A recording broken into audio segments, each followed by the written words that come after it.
રાણાવાવમાં શ્રી રામદેવજી મહારાજના મંડપનું ભવ્ય આયોજન કરાયું હતું, જેમાં મહાપ્રસાદી, સંતવાણી જેવા અનેક કાર્યક્રમો યોજાયા હતા। આ કાર્યક્રમમાં મોટી સંખ્યામાં ભક્તો જોડાયા હતા।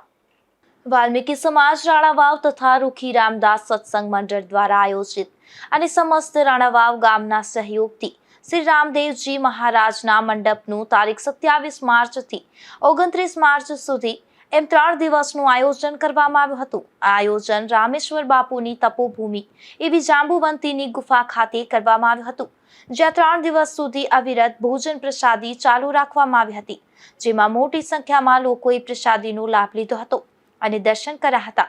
3 દિવસ સુધી દરરોજ ભવ્ય સંતવાણીનો કાર્યક્રમ યોજાયો હતો, જેમાં રામદાસ ગોંડલિયા, કિશોર વાઘેલા અને રશ્મિતાબેન રબારી જેવા કલાકારોએ લોકોને સૂરના સ્વાદ પીરસાવ્યા હતા। વાલ્મીકી સમાજે તમામ જનતા અને ભક્તોનો સાથ અને સહકાર આપવા બદલ આભાર વ્યક્ત કર્યો હતો। રાજુ કારાવદરા, ગુજરાત ન્યૂઝ, રાણાવાવ।